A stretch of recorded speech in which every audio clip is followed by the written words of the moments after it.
Yeah, thanks for joining us today. It's great to have you guys here after the long way to Gießen. Yeah, it's not usual that we're doing book launches, so this is our second so far, so it's a great pleasure and honor. For those of you who still do not know or are unaware of our project, well, shame on you. These talks are part of our DFG project from financed by the German Research Foundation, and it's called Seeing Anti-Semitism Through Law, High Promises or Indeterminacies. Thank you, Tilo. And our ABM talks are called after the late Bar Menachem, who received his legal education and doctorate here at the University of Gießen before fleeing the Nazis to Palestine and then became the mayor of the city of Netanya in Israel. It is during these talks that usually take place on the last Thursday of every month at 4 p.m. Today is an exception because Karma happened to be in Germany, so we tapped in on that. But we ask specialists, and these two specialists have actually been a part of our ABM talks already, to just come and talk to us about anything related to anti-Semitism, law, and seeing, or all of the above. So yeah, it is no wonder that both Karma, Ben-Johanan, and Elad Lapidot have already presented for us.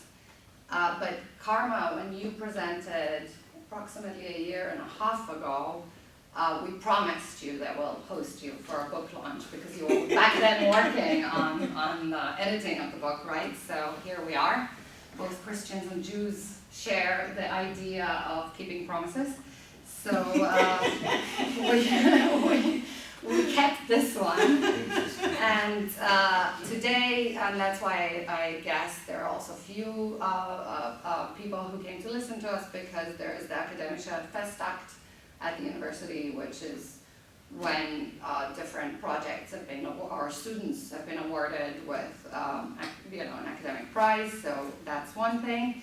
But I would really like to thank Anna Pingen for helping us make this happen today, and our lovely secretaries Ulrike Wein and Susanna Sainz, and of course Karma and Elad for coming all the way here, which we know has not been so easy. So the ABM book launch is a bit of a different format than the ABM talks. While we insist on this morning being as informal as our ABM talks, so you feel free to do as you please. We will just have Karma talk at first, present the book, and if you guys want to purchase this book afterwards, we have flyers here that will grant you, is it 30% discount or some discount? So if you guys are interested, it's here to pick up. And so after Karma will present it, then Elad will give us his comment on that, and then we will open the stage for questions and answers. So Karma teaches at the Department of Comparative Religion at the Hebrew University in Jerusalem. She completed her PhD in the Tzvi Yavetz School of Historical Studies at Tel Aviv University, and did her postdoctorate as a Fulbright postdoctoral scholar at the University of California at Berkeley, and later at Polonsky Academy at the Vilnius Institute. She held the chair of Jewish-Christian relations at the Humboldt University in Berlin up until late this summer, and left us. And this book, Jacob's younger brother, Christian-Jewish Relations After Vatican II, won the Chazal Prize Research in Jewish History in 2021, and was recently published in English at the Harvard University Press. And this is the reason why we're gathered here today. Professor Elad Lapidot studied law and philosophy at the Hebrew University in Jerusalem. He earned his doctorate on the philosophy of Martin Heidegger at the University Paris Panthéon-Sorbonne. He's a professor of Hebrew and Jewish studies at the University of Lille. and published, as you know, and that's why he came to speak to us last time, a book on anti-Semitism, a critique of anti-Semitism. Then also on Heidegger and Jewish thought, Difficult Others, that he edited together with Micha Brumlik. So yeah, unfortunately Christian Wiese, who was also supposed to join us, got sick and sent his apologies for not being able to participate. But I guess he's protecting us by not coming here.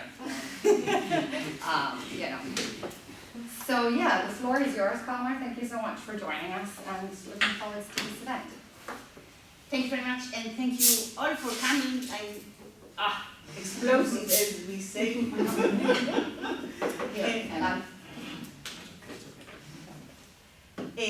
I'm very excited to be here, and I have to say that the ABM lecture series is really one of my favorite venues, because we can always count on you that the discussions will be sobering and penetrating, and that it will be possible to touch the sensitive topics and the contested topics with also a sense of humor, as you already noticed. So it's really an honor for me to join once again this series that I really am very interested in. So I would like to thank Tilo Maraun and Reut Paz and the entire team of the Anti-Semitism Through Law project and the ABM series for bringing this entire series into life, with special thanks to Anne Pingen, Susanne Zeitz, I think was pronounced okay, and Ulrike Rhein for arranging this event. And I already mentioned you, but I'll mention you once again. First and foremost, my thanks go to my dear friend and colleague Reut Paz, who has been a very close partner with whom to think and rethink about all these very delicate matters, about the mysterious paths of anti-Semitism, but also about those of Jewish rage, mysterious as well, perhaps less. And yeah, so either through law or through religion or in any other discipline or venue. And lastly, before diving into the core of the matter and telling you about my book, I would like to thank my colleague and friend Elad Lapidot, whose thought is influencing mine always, and whom I always really love to discuss everything with him. So, wholehearted thanks to you, first of all, for reading the book. It's not obvious. Just doing it. Then for coming today to think about it together with me. I feel extremely privileged for this opportunity. Okay, so now the book. While thinking what is the best way to enter into the subject matter of the book tells two different stories. We'll hear about it perhaps more later, a Jewish story and a Christian story. And I was wondering, also looking for marketing strategies. And then I decided perhaps a bit difficult marketing strategy in this to start with the book's weaknesses, the way I see them, and to tell you about the things that perhaps today I wouldn't write the same way as I wrote. And since the book is about religion, I thought that I can start with a confession. Especially this religion. It seems appropriate. And I think that the main weakness of the book, that is also connected perhaps to its strength, is that this is an extremely Israeli book. It would have been impossible to write this book with any other background, and it was written in Israel from a very Israeli perspective. And since I edited the book in Germany, when I lived in Germany, some of this transition is already invested in the book and embedded in it, but it still is a very Israeli book. And why is it so Israeli, and why do I see it as a weakness? So the entire book, what the book does, is to problematize and to try and complicate the notion of Jewish-Christian reconciliation. Versöhnung, as we say here. And sometimes, and to claim to show the difficulties, the embarrassments, the paradoxes, the prejudices that are still accompanying the Jewish-Christian encounter, the tensions that are sometimes underneath the surface, etc., etc.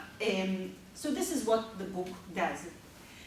Paradoxically, only an Israeli who does not take these difficulties seriously enough, since she resides in a space where there is a Jewish majority and the threat of anti-Semitism is not really concrete.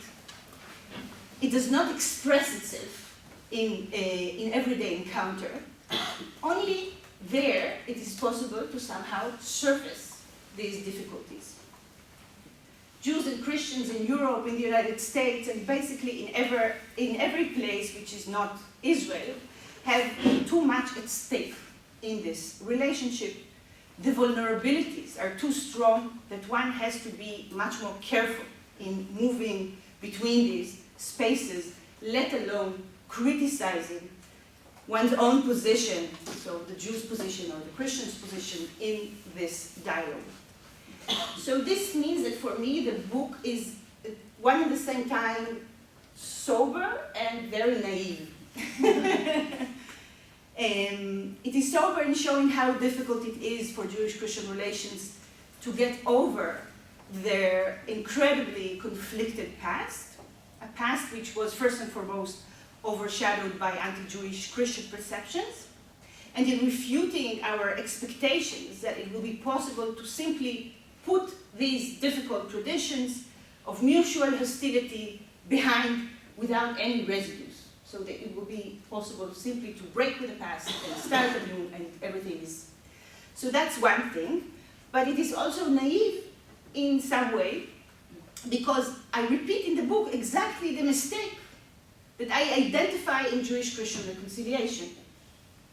It is only from a sense of overcoming the difficulties of being able to look to reality in the eye, to look at these mutual projections from the outside, from a sense that, to cite one of my favorite scholars, Israel Yuval, we are living in a post-polemical age, that I felt comfortable enough to discuss these things in public, in book form.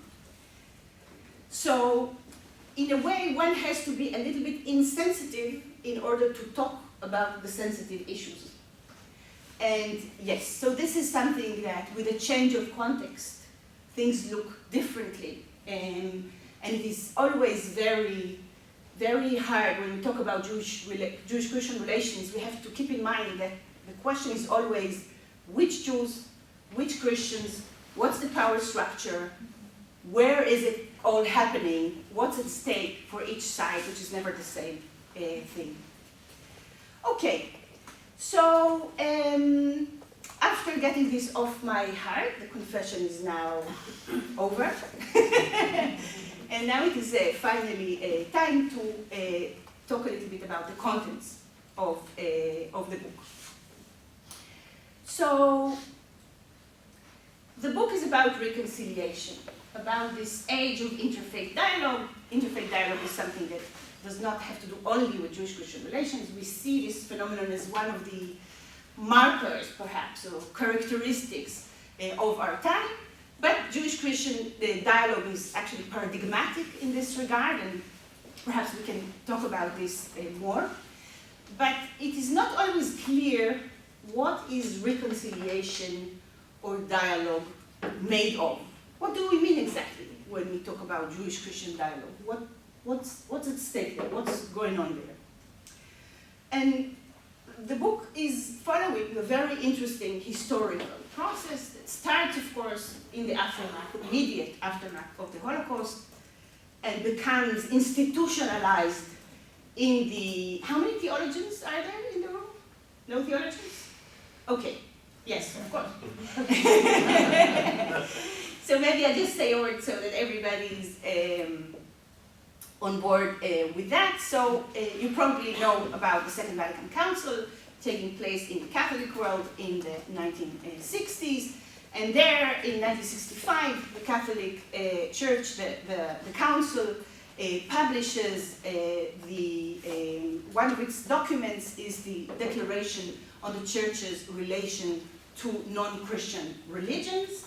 And the fourth paragraph in this declaration, which is called Nostra Aetate, in our time, in our age, is dedicated to the Church's relationship with Jews and Judaism. And this was a breakthrough and a moment in which I would say the Christian world, because actually Nostra Aetate had an influence beyond the Catholic spectrum and is regarded as significant in other Christian denominations as well. This was a moment in which Christianity re-examines its own sources, its own traditions, and the way the Christian tradition is relating to Jews and Judaism. And there are a few significant arguments there in Nostra Aetate. Perhaps the best known is the one that exonerates the Jews, so that takes off the blame for the crucifixion on the entire Jewish people throughout the generations. So there is a refutation or a renouncement of what we call the Dayside Charge. And there is a clear renouncement of anti-Semitism, and some perhaps more vague theological claims with regards to the continuity of the importance of the Jewish covenant with God. It's not clear exactly. You can read it's a fascinating document. But you see the beginnings of the doctrine. So it's not, it's very careful, but it targets many points which characterize classical Christian anti-Judaism. And it is very important that the declaration also says, don't read the New Testament as if it looks at the Jews as a damned people. Yeah? So it's not you don't look for it in the New Testament. If you want to read anti-Jewishly, don't lean on the New Testament in order to do that. And what is very interesting in Nostra Aetate and in the move that started there is that we see how the Christian communities, on the one hand, they are obliged to maintain a continuity with their traditions. They cannot push aside tradition. On the other hand, it is a moment in which, of course, anti-Semitism, everybody now agrees that anti-Semitism is a horrific thing, and the church wants to distance itself from anti-Semitism. And we also see that there is already behind the declaration already a reflection on where does the Christian tradition stand in enabling anti-Semitism. So to what extent things like the Dayside Charge, for example, have to do with what happened in Europe. So there is some kind of an accounting, a beginning of a self-accounting of the Christian community. And this begins there. This is what Nostra Aetate brings forward. But what happens next? So usually we think about Nostra Aetate as some kind of a watershed. We have the before and the after. We have the time of Jewish-Christian polemic and perhaps mutual hostility. And then in the 60s, everything changes. But how does it change? And what does it do to tradition? And what are the prices that are paid by believing people when they want to preserve their traditions, but also some parts of these traditions are very difficult for them. So how does the tradition change when it re-encounters the other, in our case, of course, the Jewish people? What kind of politics are there between different camps within the church? For example, why do Catholic liberals want to distance themselves from anti-Semitism, and why do Catholic conservatives want to do it. Perhaps they have different motivations. Perhaps they use different strategies in order to do that. So this is what the book, the first part of the book, tries to follow, the theological discourse within the Catholic world, especially the Western Catholic world, the European, and a little bit the American as well, with regards to Jews and Judaism, and how are Jews and Judaism, how are these categories, as intra-Catholic categories, how do they relate to broader projects that the church is involved with? For example, the project of making Christianity relevant for Europe. Again, what does it have to do with Jews, with the idea of a judeo-christian continuity? And I won't get into this here, but I'll just tell you that so the first chapter is looking into the discourse right after the Second Vatican Council.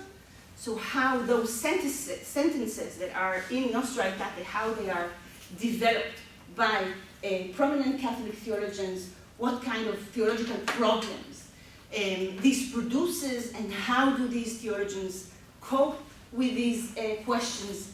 For example, the idea that through the Holocaust and the suffering of the Jewish people, as John Paul II once said, that Auschwitz is the Golgotha of the modern world. So there is some kind of the theological imagination ties between what is happening to the Jews in Auschwitz and the crucifixion. And this is something that is very strong, and it motivates many Catholics to rediscuss the place of Judaism and to depict Jews not as the Christ killers, but as very much connected to Christ. But then we see that Jews are actually criticizing this approach as including the Jews in some kind of a Christian meta-narrative, so it doesn't work well with Jewish sensibilities very often. And also what we have is not, so this is the theological significance of the Jews as victims. How does this work with what is happening in the Middle East exactly in the same time, right? 1948, the State of Israel is established, and this confuses a little bit the identification of Jews with Auschwitz. So what kind of complications the State of Israel creates for theologians, and how in different decades this is also being tackled. And then we have two chapters, one on John Paul II and the way he leads the church towards a re-encountering Jews and Judaism. And then we have a chapter on Joseph Ratzinger, Benedict XVI. And what I argue there is that this is actually a very different approach of the both of them. Each of them is doing something very different. If you want, we can perhaps speak about it later. I won't get into it now. So this is the first part that is dedicated to Catholicism and what the idea of Jews and Judaism, when we don't look at it only through the lens of Jewish-Christian relations, but in terms of contextualizing Jewish-Christian relations in the larger or against the larger background of historical, political, and cultural transformations within Catholicism. And the other part deals with Orthodox Jews and Orthodox Jewish halakha and theology, because somehow I think if there is something that is similar between Orthodoxy and Catholicism, is this sense that we have to deal with the entire scope of tradition. We can't pick and choose. We can reinterpret, that's for sure. It's always possible to extract new meanings from the tradition, but we can't just leave tradition behind. We can't just break with tradition and take only one part of tradition. And this is also how, so the sense of faithfulness that Orthodox Jews see in their position vis-a-vis the Jewish tradition, the post-biblical Jewish tradition, especially is very similar, I think, to the Catholic position in a way. So this was interesting to examine how these very delicate strategies work in each of these contexts. And also, while we know generally in the public, we know that the churches went through a significant change with regards to Jews and Judaism, and of course Christians, and now I'm going to use Elad Lapidot's term from his recent book, Christians are today the anti-Semites, those who carry the antagonism, those who struggle against anti-Semitism, perhaps more than any other community. So we know this is publicly known, but we are less aware of how this tradition or this transition influenced Jewish discourses. We know only some public declarations, such as the Bar Menachem, if any of you know, but we don't really know the internal discourse within Jewish circles with regards to Christianity. Has anything changed? How did they respond to things like Nostra Aetate? How does the Holocaust influence the ways Jews think about Christianity? These things we know specific cases, but this was, my contribution was somehow to analyze a wider Jewish discourse, and this is the Jewish Orthodox discourse through the treatment of halakha and theology. And what one finds there, and of course it's a generalization. Historians have to make generalizations because history speaks in many, many voices, and we have to somehow try to narrate the things that we see. So it is a generalization. But if our intuition would be that Jews would, or Orthodox Jews would jump on the wagon of Jewish-Christian reconciliation once Christians invite them to reach out to them and offer a hand for peace, we would perhaps expect that the Orthodox Jews would simply say yes and put history behind. And this is actually not the case. It's actually not the case. And it's actually not the case. And when we see how Orthodox Jews think about the possibilities that their traditions allow them in terms of relating to Christians, very often they choose actually the more harsh halachic perceptions or tendencies, those who allow less tolerance and that are distancing Jews from Christians instead of attending this new affinity that Christians are offering to them. And if one analyzes, as I did, the halachic discourse, you see that among the various, let's say, medieval halachic venues that are available to them, they usually choose one which is more stringent, and this is the Maimonidean approach to Christianity that is much more distancing and less focusing on the common ground. And since I am a historian, I was wondering how can one explain this exactly? So what happens? Is it resentment? What is exactly going on there? But when you look into the history of the Jewish approaches to Christianity, you see something very interesting.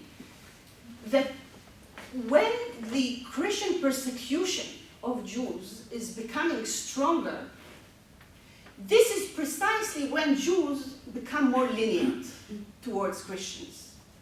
So they want to show the Christian host, right, that the people among which they live, that actually their tradition is okay. So it's not that bad as it could be depicted. They can also negotiate, they can do business with Christians, so they find ways to justify living together and becoming more tolerant. And sometimes this really becomes a very strong approach to Christianity, but it is really clear that the Christian pressure is what facilitates Jewish tolerance towards Christianity. a very good example is censorship. So it's a long story, but from the 16th century, we see that in Catholic countries, rabbinic literature had to go through Christian censorship. So those parts within the Talmud, it's not very common in the Talmud, but there are parts in which the Talmud says harsh things about Christianity, about Jesus, about Mary, something like, I don't remember exactly how many, but you can count them on two hands. And the Christian censorship used to publish, to allow publication of this literature if these excerpts were deleted or softened. And so the editions of the Talmud that we have, also some of them that we hold until now, are censored. These parts are censored. And now, there is no longer censorship, no longer Christian censorship. So what should Jews exactly do? Should they bring back the antagonistic parts? Or should they say, okay, it's better off, I mean, these are antagonistic parts, it is part of our tradition, but perhaps it's better off, we can just stay with. So this is a huge debate today, and in some cases, we see that all the censored parts are coming back, because this was definitely something that responded to Christian pressure. So precisely when Christian pressure is lessened, we see also the antagonistic part in Judaism suddenly has the freedom to pop up again. And this is something that we sense in the Orthodox world. So I think that I will now close with saying something about why to examine these things together, and then I'll turn to you. Okay, so it looks in a way as if we're talking about two very different stories. We talk about Catholics who are extending a hand to Jews for reconciliation, and Orthodox Jews who I'd rather not, right? Basically, that's the position. But this is actually, in my understanding, this is actually one story that has different branches, because both communities, one who are used to see itself as a minority within a Christian world, and the other that was usually the dominant partner in the relationship, they are actually going through similar transitions, but each from its own perspective. World War II is happening to everyone. It changes everything in Europe and worldwide. Secularization and liberalism is happening to everyone, and each community responds differently to that. And so both communities are trying to imagine themselves anew and to adapt their traditions to this new setting, each in its own way and in continuity with its own history. And paradoxically, this brings us back to some of the difficulties in this relationship, but from a different perspective and in a different historical context. So I hope this was more or less clear, and I'm very happy to answer your questions and to discuss these matters. So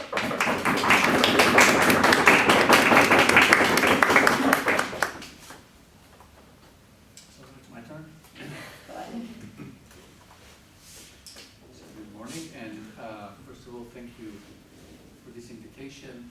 I'm happy after having being a part of this project digitally. I'm happy also to get the opportunity to be in person and meet you all. So thank you for that, and thank you, Kavanaugh, for bringing me to this specific discussion. We already spoke about the book, about your book already in the Hebrew phase of it, and now there is an English version, and I was very happy to have the opportunity to engage more closely and formulate some reflections.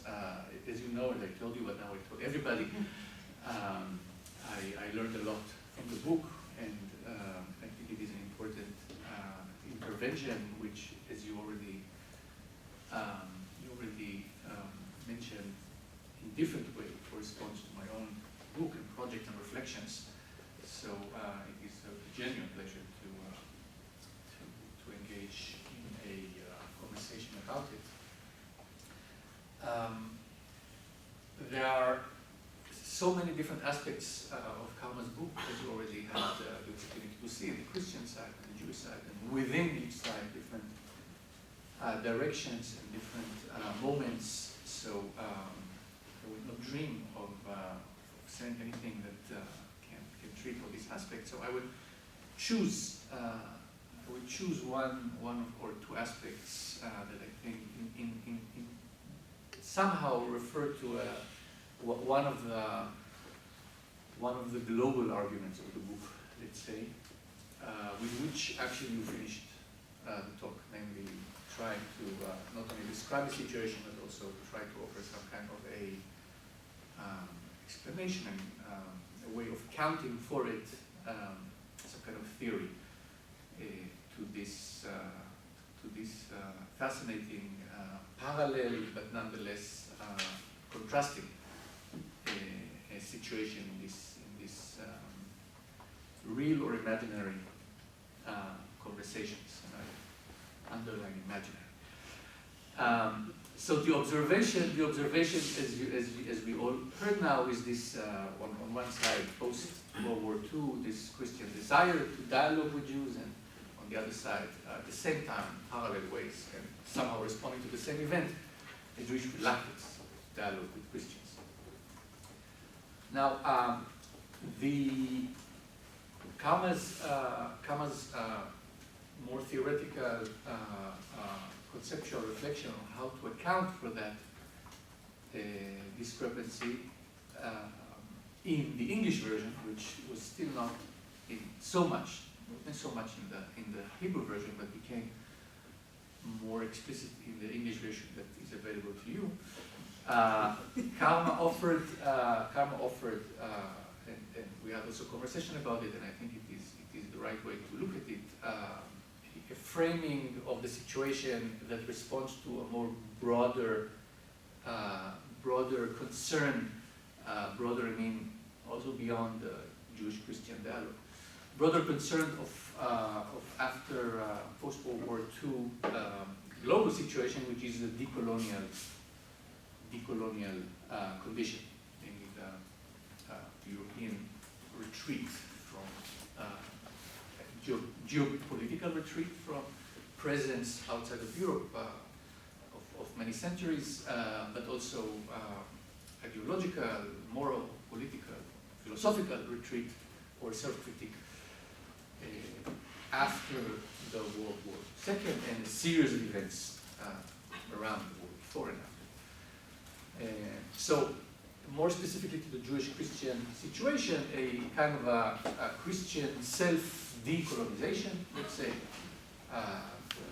Christian, especially the Catholic side, Church, acknowledging also a certain complicity with European imperialism, how the mission joined together with imperialism and colonization, and a certain acknowledgement and a certain repentance of the church, of the Christian world, and then a certain retreat from a situation of powerfulness, imperial presence, some in many parts very violent presence, retreat to a position of, as Karma said, weakness, position of weakness. The church understands itself after Vatican II being in almost an exilic situation, diasporic situation, which Karma also nicely described almost as becoming Jewish, the church becoming Jewish. And so on the one hand, on the other hand, as Karma describes it, also the Jewish side, especially the Jewish orthodoxy, a certain again, decolonization, but now from the side of the colonized, that liberate themselves from the imposed dominance of the Christian world. again, some kind of a Christian imperialism, but the opposite movement, not from power to weakness, but now from weakness to power. Jews now are liberated, have their own state, their own state power, sovereign, and so forth. And there is now, with of course accumulated resentment of many centuries, at last the possibility of asserting oneself freely, reappropriation, so to speak, of one's position, values, and so forth, vis-a-vis the other. And Karma also offered this specific decolonial aspect of self-assertion through violence, through aggression. One reappropriates one's own subjectivity through aggression towards the previous colonizer, which one finds in decolonial and post-colonial literature, such as Frantz Fanon, very famously. So this is, I think, a very interesting and helpful theoretical framework to understand peace and other tensions, which I also use in my own work now more and more. And I want to offer a reflection on that, on this question, on the question of colonization, decolonization, and how it applies to this conversation. And I want to focus more specifically on one aspect of the story, which I think is nonetheless a important and in many ways paradigmatic aspect of the story. And this is, in the book, it's chapter 7. We'll test you after 6. Do test me. Yeah. And the subject of this chapter, it's on the Jewish side of the equation. And the specific figure of Jewishness or Judaism that is being discussed there is what is called religious Zionism. Religious Zionism. So Zionism, the ideology that the Jewish people needs to have their own state, nation state, sovereign state, and this ideology in its religious interpretations. So religious Zionism. And Karma looks in this chapter at few representative of the ideology of religious Zionism, and interestingly connects it or looks more specifically, I don't know, it's a question if it's a representative or non-representative group, but Jewish French thinkers that joined at a certain moment this movement, religious Zionism, and contributed to the ideology. And I think it's interesting that it's French because decolonial theory, in many ways, one of its important early centers in the 50s and the 60s was France. And France was one of the biggest, of course, colonial powers, and the process of decolonization in France had certain specificities that allowed very early development of decolonial theory. So I think it's interesting that these are Jewish French voices.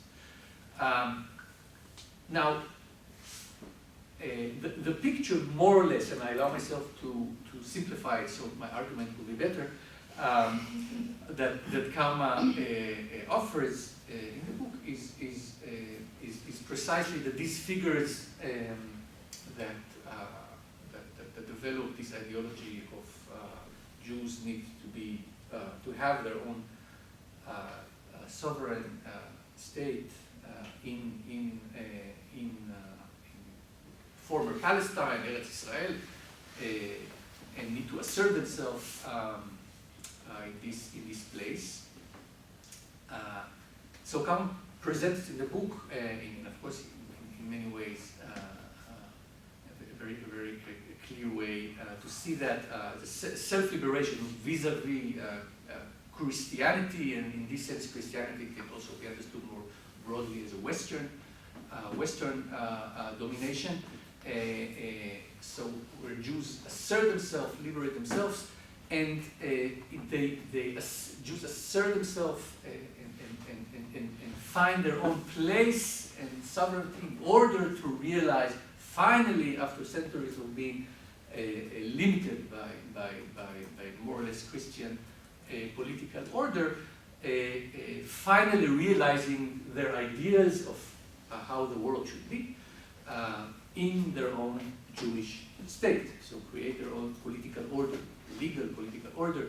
And it's interesting that many of these thinkers insist on the fact that this Jewish world, so to speak, is not particularist. It's not only good for Jews, but there is also a Jewish universalism, a Jewish idea of the world should be better for everybody, not only for Jews. So there is this idea of Jewish universalism, a different model of the good society that is no longer Christian but Jewish, and so to speak starts. Israel is where it starts, and then of course it becomes a model for the entire world. There is a prophetic idea of Israel light for the nations. And this specific idea is incorporated in a specific doctrine within Judaism that is called the Noahide laws. So laws that are for all the sons of Noah, not only for Jews, but basically for everybody else. Okay. So there is this idea which is very interesting. So against Christian universalism, Jewish universalism. So now, the reflection I want to propose here is divided in two main questions. The first one is I want to ask, what is Christianity for these people? What do they understand under Christianity? And more specifically, is it the colonial imperialism that the Christian church or the Christian community itself, at least the European one, feel obligated to repent for?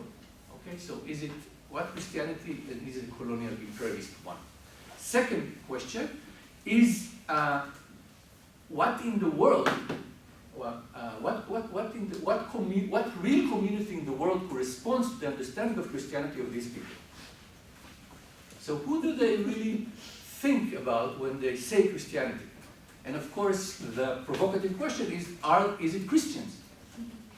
Do they really think about Christians? Or is it Christianity for them a figure for someone else? For example, other Jews. And of course, the analogy to the Jews being a figure in inner Christian debates is obvious, yes? For Luther, when he says Jews, many often he means Catholics.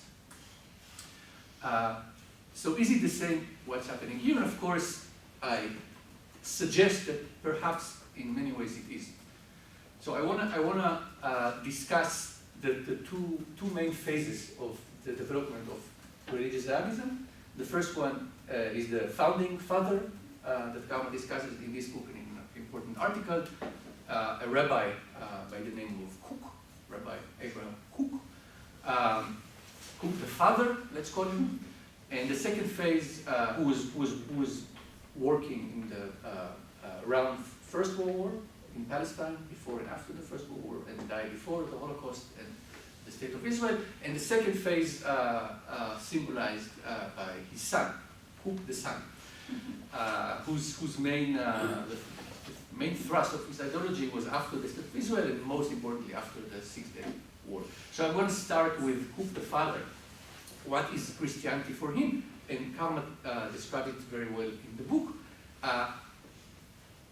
Quickly said, Christianity for him is a certain heresy, Jewish heresy. People who recognize God, but think that the way to be loyal to God passes outside of the world. So it's some kind of a spiritual connection, inner connection, individual connection that is too detached for him from worldly existence, from the body, from material existence, and most importantly, perhaps from politics. So it's not a collective, it's not in order to bring justice in the world, but it's something that is justice in the next life or something like that. Now, it's fascinating, and Karma points it out, how this is very close to the critique of Christianity that people like Nietzsche were doing.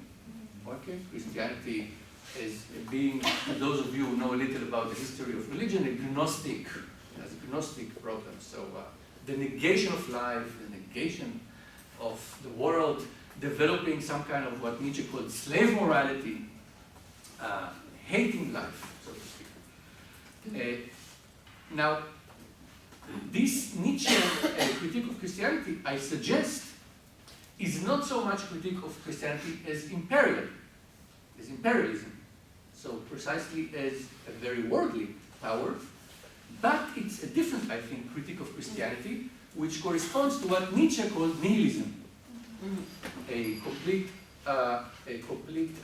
neglect of the world in such a way that the world itself becomes a place without values. And for Cook, the father, the most clear manifestation of this problem was World War I. Yes, the Christian civilization sinks into complete moral deprivation. So, and against this problem, Cook was trying to bring in Judaism as a religion of the world, and his main project, and this is why he's the father of religious Zionism, his main project, his main issue was to justify the new worldly political phenomena of Judaism, which was Zionism. And the challenge was that Zionism was secular. Okay? They did not follow the Torah. So the challenge of Cook, sitting in Palestine, was to explain why nonetheless Zionism is the real Judaism, although they are secular. They are real Judaism because they are the one who engage politically. They want a land, they want a place, they want to realize, to build, they want to do things that are not exilic, not diasporic, but very, very Tellurian, national, materialistic. That was his point. And his real enemies, and I'm coming to my point, were other Jews. Which Jews? Most Jews at that time, most Orthodox Torah-abiding Jews who were anti-Zionist, and said that Zionism is secular and it's anti-Jewish, it's heretic at best. And Cook was trying to argue for the opposite, and that was a very crucial point. He was trying to say, those Jews who think they are the Orthodox Jews, who actually follow the Torah, they are the problematic figure because they are, and this is my point, too Christian. They are too detached from the world. They are Christianity in Judaism itself. And his attack, when he said Christianity, this is my point. I mainly understands Orthodox Judaism in a paradoxical way. And this is why people like Gershom Scholem connected Cook immediately to other heretic movements within Judaism, like Shabtai Tzvi.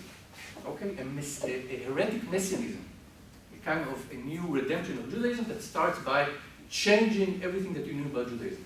You think this is the Orthodox, they are the Christians. And those who think that they are heretics, they are the real Jews. Okay, so that's I think on the level of Cook, the father, how Christianity actually for him means Orthodox Jews. Now, I'm coming to the second part of the son, Cook the son, so post-48, State of Israel, most specifically post-1967. What is happening there? So for Cook the son and other thinkers that Karma discusses in the book, Christianity means more or less the same thing. Unworldly, non-political, individual, spiritual, and neglecting the real world. However, for them, it is a different struggle. They don't need to justify any more secularism, naturalism. By then, there are enough people who are Zionists and live in Israel and go to the army and are very materialist, but are following the Torah. So there is a new kind of orthodoxy that is national Zionist orthodoxy. So there is no struggle anymore. However, their concern is also not just reaffirming the success of the State of Israel for Jewish universalism vis-a-vis Christian universalism. But, and this is, I think, the issue here, what their struggle now, especially post-1967, is justifying in the name of the Torah and in the name of Jewish universalism, Noahide laws.